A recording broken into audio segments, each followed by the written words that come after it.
সুখবর নেই সাকিব আল হাসানকে ঘিরে। পুনর্বাসন প্রক্রিয়া শুরু হলেও ফেরা হচ্ছে না নিউজিল্যান্ড সিরিজের তৃতীয় টেস্টেও। মাঠে ফিরতে সাকিবকে অন্তত ২০ মার্চ পর্যন্ত অপেক্ষা করতে হবে বলে জানিয়েছেন cricket operations chairman Akram Khan.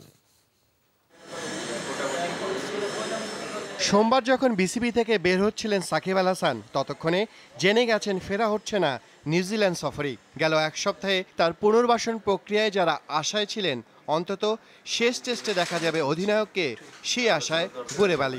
মেডিকেলে যে রিপোর্টটা পেয়েছি সেটাও ২০ তারিখ পর্যন্ত সে কিন্তু আপনার ইজ নট ফিট, সো নিউজিল্যান্ডেও যাওয়ার কোনো সম্ভাবনা নেই।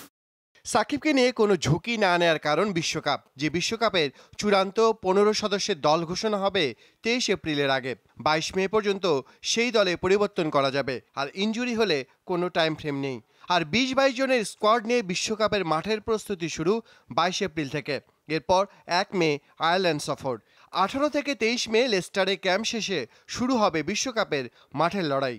ভিসা নিয়ে কিন্তু একটা ঝামেলা থাকে, আপনার তাড়াতাড়ি আমরা প্লেয়ার পাঠাতে পারি না, এই জন্য হয়তো আমরা ৩০-৩৫ জন একটা ভিসাটা করে রাখবো। বাট আমরা আপনার যেটা বললাম যে ১৫ জন প্লাস হয়তো বা আরও ৬-৭ জন এক্সট্রা রেখে আমরা ট্রেনিংটা শুরু করি। এরই মধ্যে ৩০ সদস্যের প্রাথমিক দল নির্বাচন করেছে বিসিবি। আমাদের নেই, আমরা অনেকদিন থেকে চেষ্টা। তাহমিদ আহমেদ, যমুনা স্পোর্টস, ঢাকা।